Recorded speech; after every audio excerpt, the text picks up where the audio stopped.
할렐루야. 옛날에는 우리나라 사람들이 우리 민족을 이야기하기를 백의 민족이다, 또 단일 민족이다, 이런 이야기를 많이 했습니다. 근데 요즘에 통계청 발표를 보면 결혼 18쌍 중에 한 가정이 다문화 가정이에요. 멀리서 이제 외국에서 시집 온 사람들, 또 한국 남자가 외국 여자하고, 또 외국 남자가 한국 여자하고 결혼하는 것이 이제 별로 뉴스가 되지 않는 그런 다문화 가정으로 바뀌고 있다고 그럽니다. 특히 농촌은 다문화 가정이 굉장히 많아졌습니다. 아마 우리도 이제 글로벌 시대의 다문화 시대에 대해서 많은 이해와 노력이 필요합니다.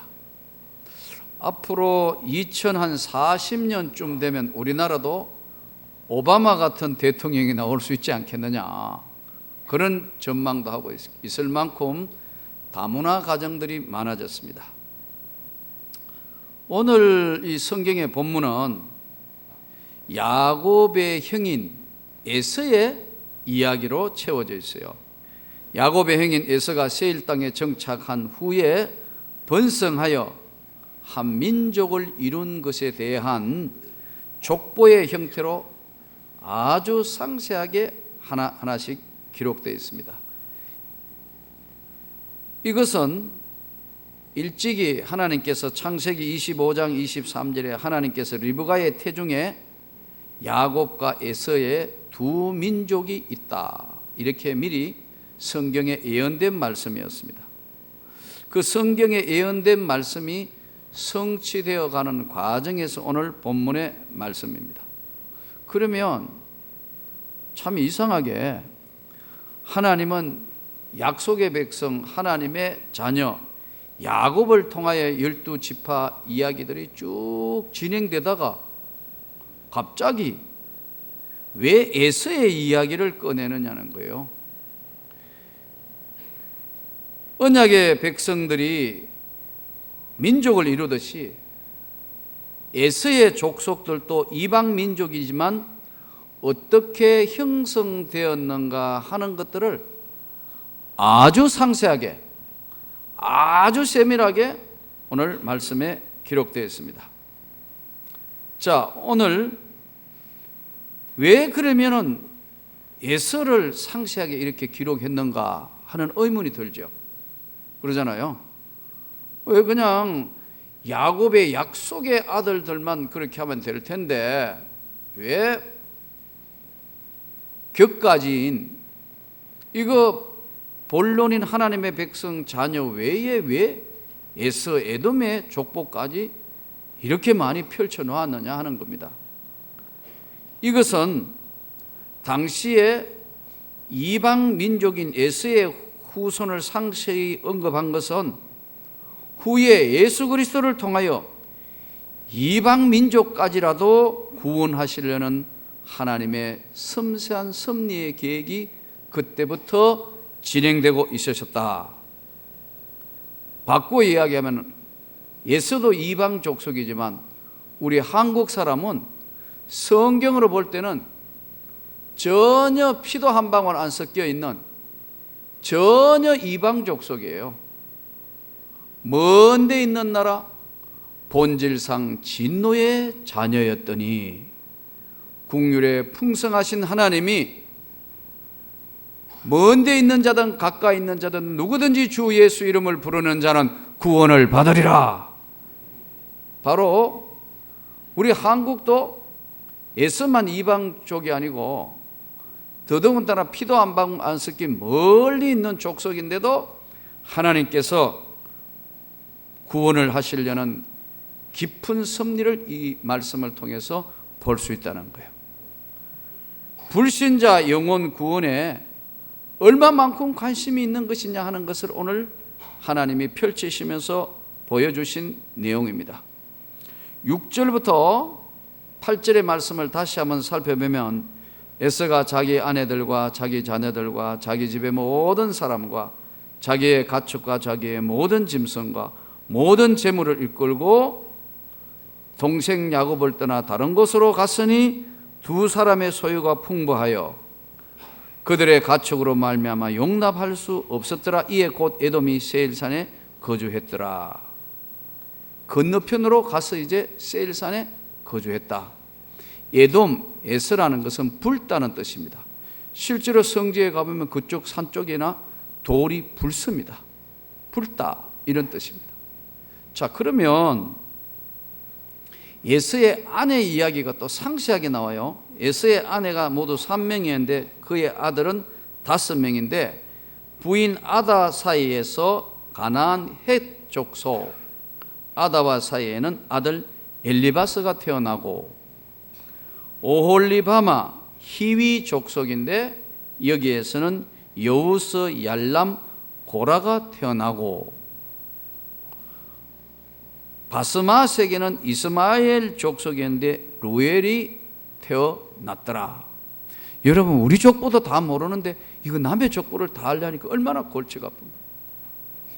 예전에 이스라엘 선교사가 히브리어를 잘 하니까 이제 이스라엘 사람 전도하기 위해서 대화를 했대요. 그래서 아브라함과 다윗의 자손 예수 그리스도의 세계라. 아브라함이 이삭을 낳고 이삭이 야곱을 낳고 했더니요, 이 이스라엘 사람이 딱 듣더니 그거는 우리 족보인데 너의 족보나 이야기하지 남의 족보를 왜 이야기하냐 그러더래요. 그러니까 전도하다가 힘이 다 빠져. 그건 우리 조상 족보를 가지고 와가 너희 족보하고 아무 관계없는 우리 조상 이야기를 왜 하느냐 그러더래요. 그래서 이렇게 돼가지고 예수가 왔다 하니까 너나 잘 믿으라 그러더래요. 그러니까 여러분, 이게 사실은 우리하고 이 족보하고 무슨 관계가 있어요? 그러면 오늘 우리가 에서의 후손이란 뜻이 뭐냐? 에서의 족보가 주는 의미가 뭐냐? 에서는요, 유물주의입니다. 에서는 현실주의예요. 에서는 하나님 믿지 않는 불신자의 세계의 사람들을 이야기하는 내용들입니다. 유물주의는 뭐죠? 로마서 말씀대로 그 마음에 하나님이 없다 하거늘. 마음속에 하나님이 없어요. 마음속에 전혀 하나님이 없어요. 그러면 여러분, 우리가 의문이 생기는데 에서가 어떤 가정에 태어났어요? 에서의 아버지는 누굽니까? 이래 물으면 성경 다 알면서 가만히 있어요. 내가 모를까 봐. 그렇지만 말을 안 하지. 이렇게 있다고요. 자, 크게 한번 대답해 봅시다. 에서의 아버지가 누구죠? 누구요? 이삭입니다. 그죠? 이삭은 누구의 아들입니까? 믿음의 조상 아브라함의 아들 아니에요. 그러면 이게 에서는 몇 대째 지금 믿는 집의 애예요? 믿음의 조상 아브라함, 아버지 이삭, 다음에 야곱과 에서가 태어났는데 믿음의 3대째란 말이에요. 그렇죠? 믿음의 3대째. 근데 한쪽은, 이 가정의 한쪽은 야곱은 믿음의 유산을 물려받았어요. 신앙을 가지고 있단 말이에요. 그 마음에 하나님을 경외하고 하나님 앞에 기도하고 하나님의 말씀대로 살려고 수많은 세월 동안 노력하고 또 노력해요. 그런데 한 가정에 태어난 할아버지 아브라함, 아버지 이삭, 어머니 리브가, 할머니 사레, 이 다 믿음의 사람들 아니에요. 믿음의 족보의 이야기잖아요. 근데 이상한 게 하나 나왔어. 에서가. 그럼 여러분, 에서가 안 믿는 사람이라고만 무조건 내치기에는 기도하는 집에 태어났고 하나님 말씀 앞에 제단 쌓는 집에 태어났고 어려서부터 다 보고 자랐지만 그 마음에 하나님을 담지 못했다는 거예요. 여러분, 이런 가정 충분히 있습니다. 몇 대를 이어온 가정인데요, 다 믿음 좋은데 뭐 집안에 목사님도 있고 뭐 대단한 이런 장로님들도 계시고 이렇게 한 권사님도 계시는데 본인만 유독 에서와 같이 안 믿는 사람이 있어요. 아니 있다니까요. 그런 눈으로 보지 마세요. 그러니까 이 에서가 전혀 신앙의 소식이나 영향을 안 받았다고 볼 수 없다. 왜? 할아버지가 아브라함이 보통 사람 아니잖아요. 아버지 이삭은 100배의 농사를 지을 만큼 믿음의 사람이었다. 또 마지막 믿음의 축복 기도도 하고요. 어머니 리브가 살에 다 믿음의 그 훌륭한 가정에 이렇게 나와버렸다. 이게 에서가. 근데 에서는 성경을 보면은 에서가 덜 사람이기 때문에 하나님에 대한 관심이 없어요. 여러분, 믿음은 관심입니다. 아무리 신앙생활 같이 하고 있다 하더라도요, 이게 어떻게 되느냐 하면 에서는 마음속에 하나님이 없는 거예요. 마음에 하나님이 없다니까. 그 영혼에 하나님이 없는 거예요. 저는 여러분들에게 예수 그리스도가 충만하기를 원합니다. 예수가 충만해야 되는데 이 마음에 하나님이 없어요. 마음 속에. 유물주의 사관이란 뭐냐면요, 하나님은 없다고 딱 꼽표를 해놓고 있는 사람. 대표적인 게 공산주의 마르크스 유물론이죠. 하나님 없다. 그러니까 교회를 폐쇄하고 그리고 믿는 자를 처단하는 거예요. 또 현실주의다. 조금 전에도 여러 차례 말씀드렸습니다마는 에서가 신앙의 가정에 태어났지만 전 관심이 뭐냐 하니까요, 세속적인 것에 관심이 많아요. 현실에 관심이 너무 많다가 보니까 예수 그리스도를, 하나님을 구주로 받아들일 공간이 없는 거예요. 믿음이 그래 안 되니까. 그러니까 여러분 조심해야 될 것이, 주일학교 다닐 때는 어머니 손을 들고 교회 와요. 저 유아실에 있는 애들요, 자유가 없어요. 어머니가 업고 아프기 때문에 왔는 거예요. 자유가 없다니까.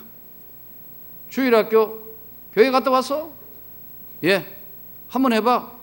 부자가 못 간 나라, 하나님 나라, 믿음으로 가는 나라, 하나님 나라. 잘했다 우리 손자, 우리 아들 이렇게 키웠다요. 초등학교 갔어요. 학교 다니면서 점점점 초등학교 한 지금 유년부에서 초등부쯤 오면요, 문제가 슬슬 생기기 시작합니다. 하나님이 눈에 보인대? 에이, 옆에 안 믿는 불신자 아이의 친구의 영향을 받기 시작합니다. 어디가? 교회가. 에이, 교회 가지 말고 나하고 축구하러 가. 훨씬 재밌어. 야구 구경 갈래? 이러면서 주일학교를 한 번씩 빠지면 엄마 아빠는 교회 갔다 왔어요? 거짓말 하는 거예요. 이제 전도사님이 전화 왔던데, 목사님이 전화 왔던데 안 왔다던데, 오늘 놀러 빠졌어요.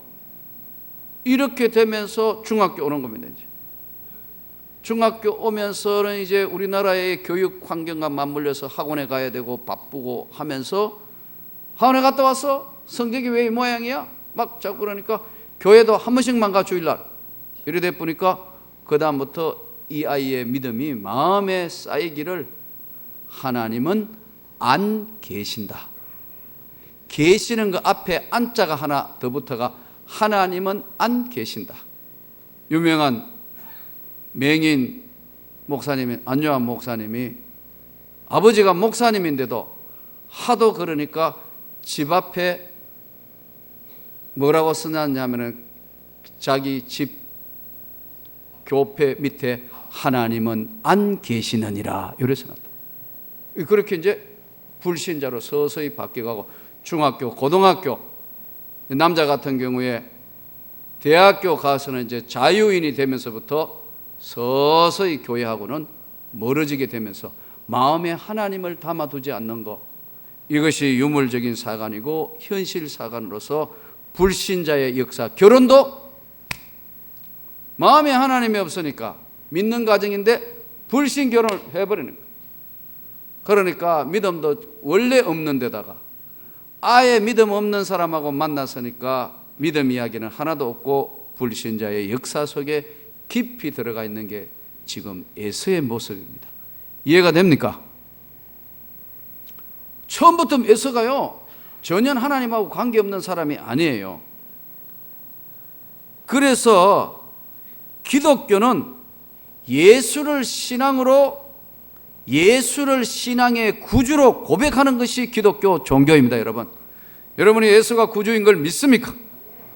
예수가 구주인 것을 믿는 사람은 어디 가도 믿음 생활을 해야 돼. 어디 가도 교회는 다녀야 돼. 어디 가도 이제 주님을 떠날 수는 없어요.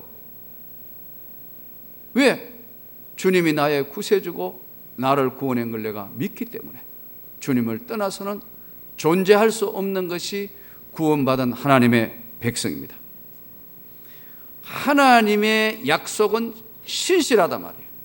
끝까지 하나님이 지켜주시고 보호해 주시고 인도하시는 겁니다. 얼마 전에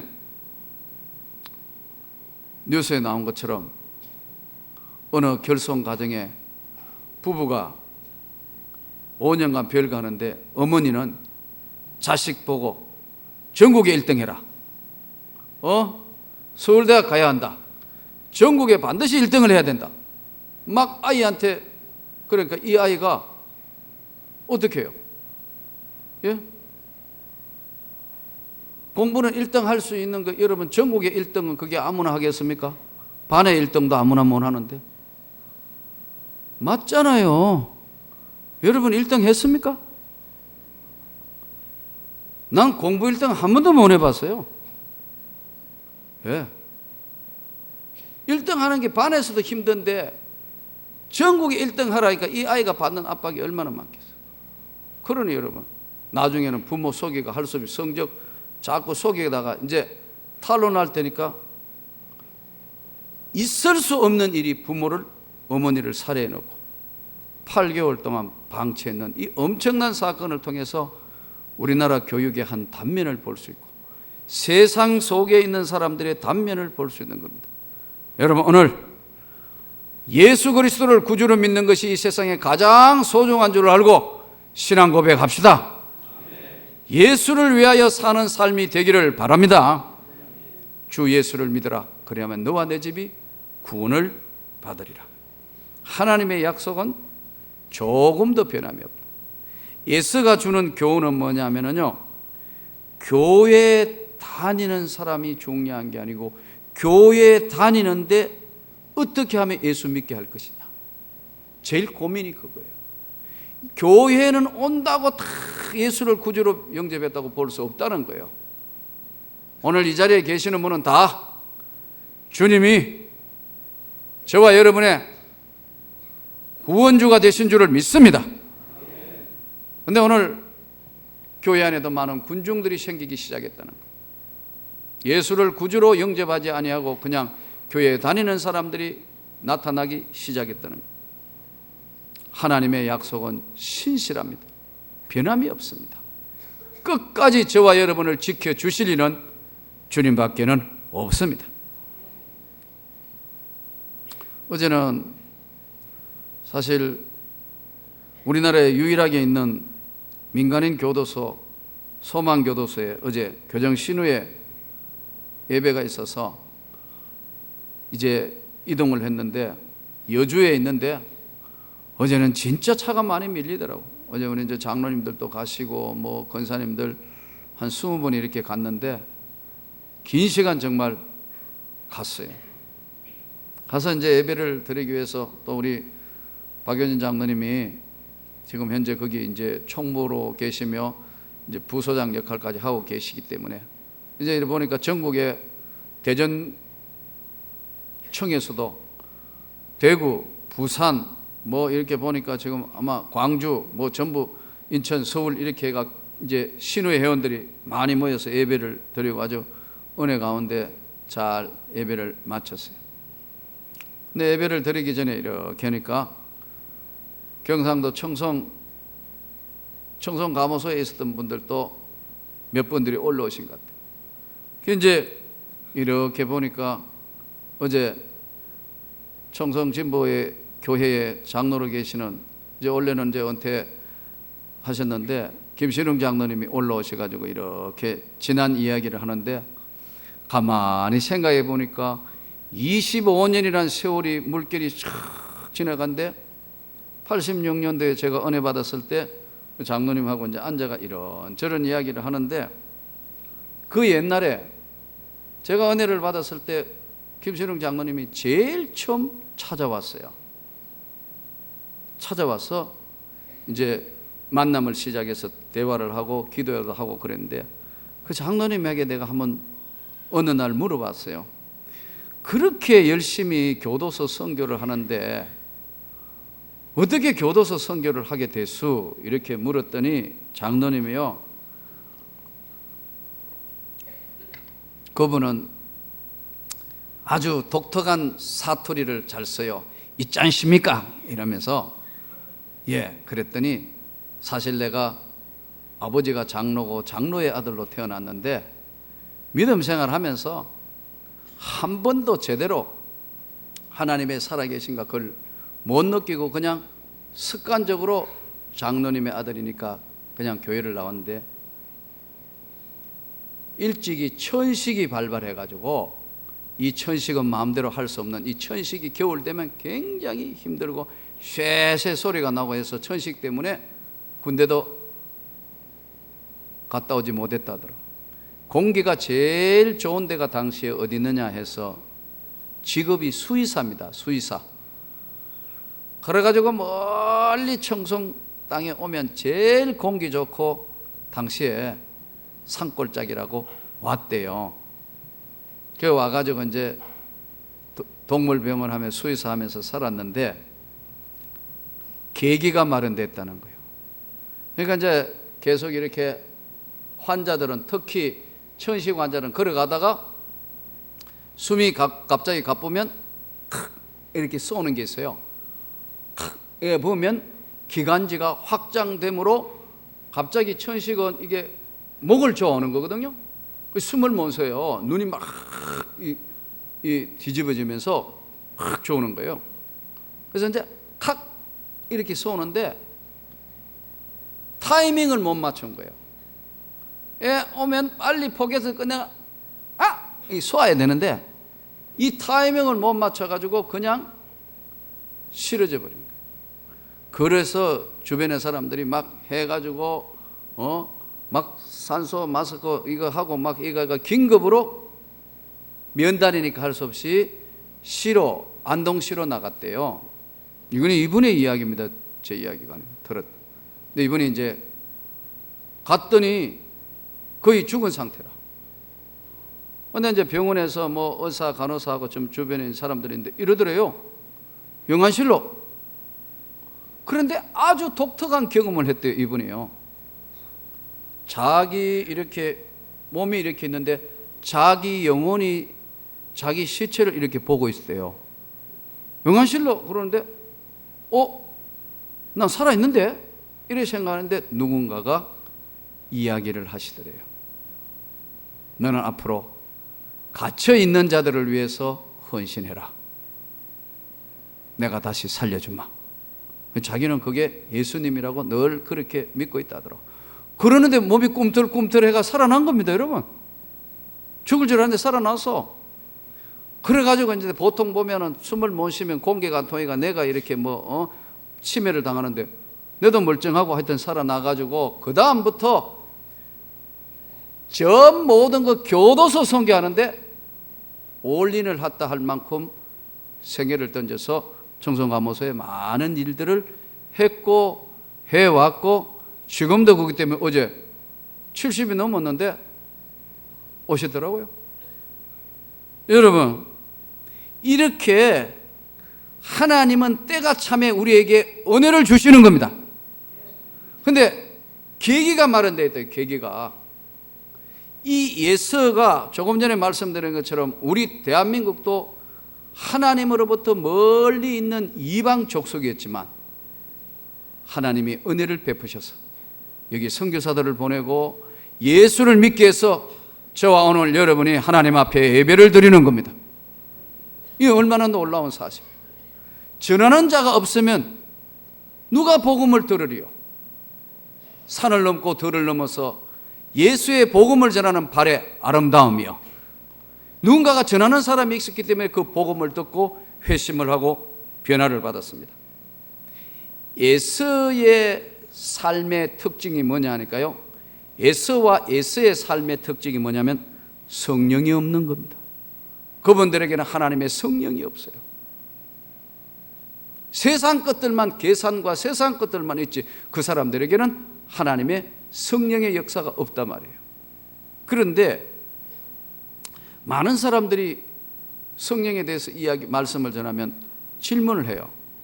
목사님, 성령은 어떻게 해서 받습니까?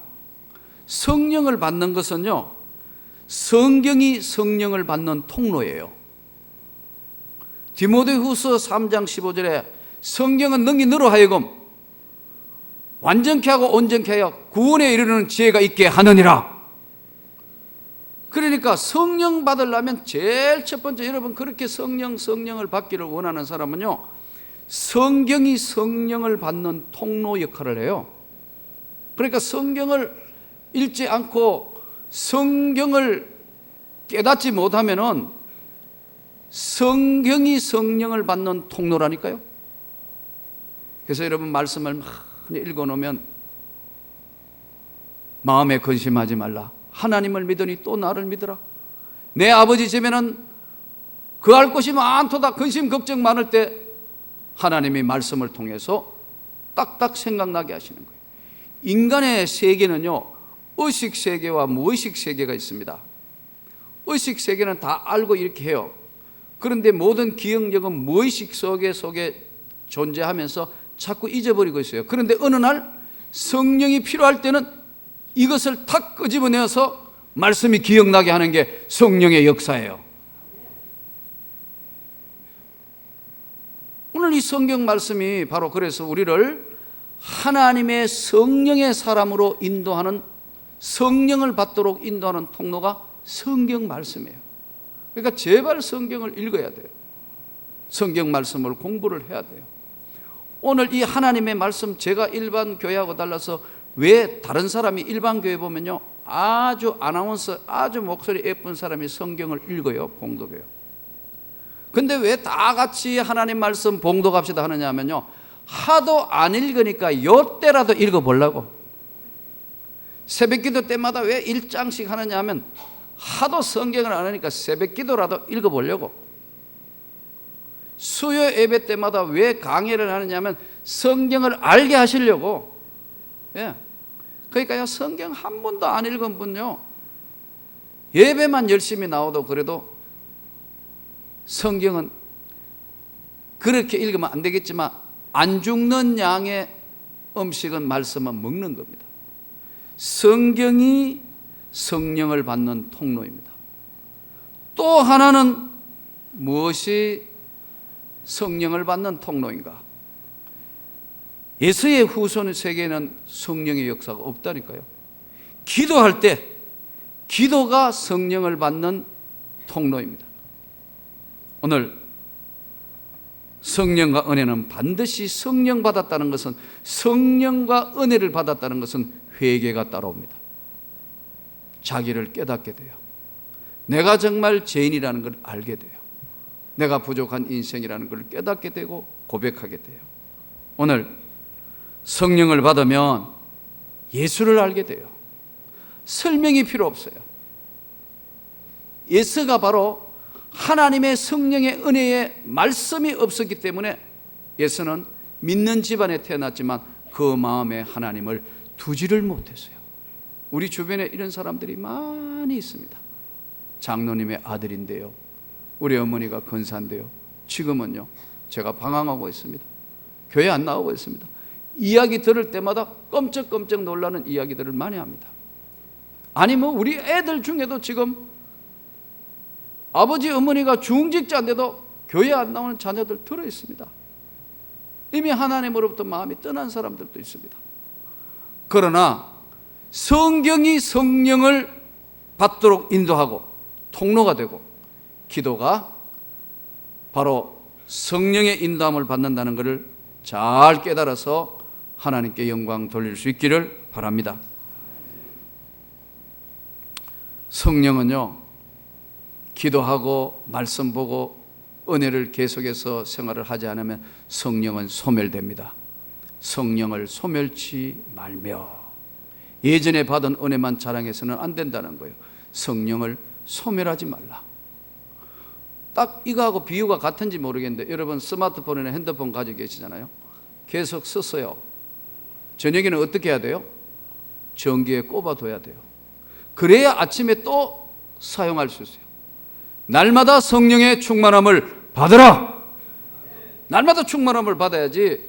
배터리가 다 돼보면 전기 충전이 안 돼서 통화가 안 되는 거하고 똑같습니다. 어떤 사람은 예수를 믿는데도 우리가 하나님의 사람으로 바뀌고 성경을 통해서 성경이 성령을 받는 통로가 되고, 어떤 사람은 기도가 성령을 받는 통로가 되는데요, 이렇게 되면은 신앙생활에 본인은 모르지만 자기도 모르게 한 형성을 가지게 됩니다. 신앙생활에 자기만 가지고 있는 한 가지의 형성을 하는데, 대부분 성경을 통해서, 성경 공부하다가 성경을 통해서 은혜를 받은 사람들은요, 대부분 보면요, 기도원이나 아니면 기도하다가 성령 받았다는 사람은 무시합니다. 에이, 저 무식한 거. 에이, 저 무식하게 말이야. 뭐 맨날 쥐약 해서 저 뭐 소리 꽥꽥 지르고 기도하고 몸을 벌벌 떨면서 뭐 이상한 방언 같은 거 하고, 저건 좀 안 맞아.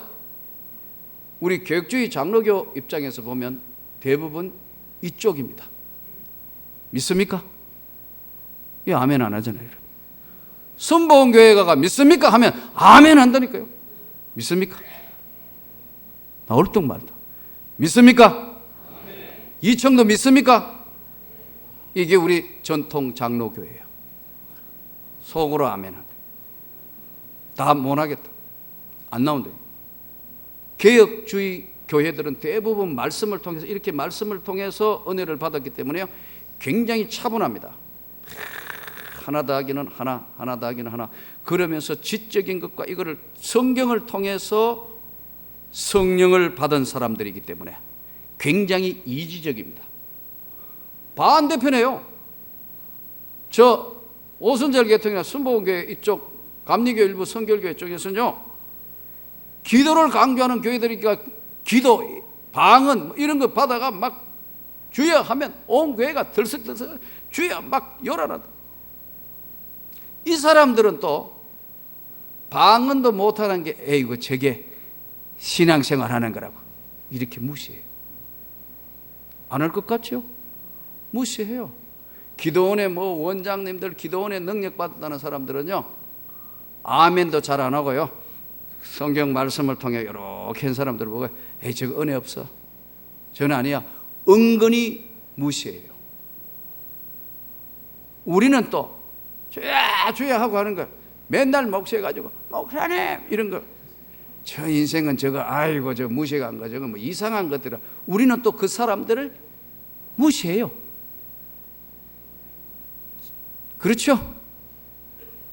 이게 현실이에요. 그러니까 어디서 은혜를 받았느냐? 말씀을 통하여 은혜를 받았으면 조용해요. 정적이에요. 동적이지 않아요. 딱 판단하고 아멘도 속으로 하고 이래요. 또 반대로 막 기도원에 올라갔다가 성령을 받았다, 얘가 막 기도만 하면 물 나간다 총 나간다 막 요란해요. 벌벌 떨면서. 그러면 옆에 사람들은, 다른 사람들은 방언을 못한다든가 또 기도가 약하게 하면 저는 나보다 한 몇 수는 아래다, 이렇게 무시하는 마음이 서로가 있어요. 서로가 있다니까? 예. 이래요. 오늘 알아야 될 것은요, 서로가 균형을 이루어야 된다. 은혜 받아야 됩니다, 여러분. 성령 받아야 합니다, 여러분. 그러나 말씀을 통해서 여러분들이 이걸 성경이 성령을 받는 통로라는 사실을 잊으면 안 돼요. 아무리 은혜 받았다 하더라도, 기도원에 무슨 능력을 받고 다 받았다 하더라도 말씀이 없으면 그건 아무것도 아니라니까. 반대로 여러분, 우리가 지적인 거 다 하지만 영적인 충만함이 없을 때는 기쁨과 은혜가 충만하지 못하면 이것도 안 되는 거예요. 예수의 세계. 오늘 우리가 충만한 은혜와 말씀으로 이들 영혼을 변화시킵시다. 이들을 하나님의 사람으로 만들고 하나님의 큰 역사가 나타나도록, 건강한 교회일수록 말씀과 성령의 역사가 균형을 이룬 교회입니다. 저는 오늘 이 에서의 세계를 보면서 우리 주님은 지금도 이 에서에 대해 관심이 많아요. 에서의 족보에 대해서도 주님은 관심이 많아요. 이 주변에 있는 많은 사람들에게 예수 그리스도가 구주라는 사실을 철저하게 성경을 통해서 저들을 인도하고 기도의 능력을 통해서 응답을 받는 우리 명문교회와 저와 여러분이 되시기를 주의 이름으로 축원합니다.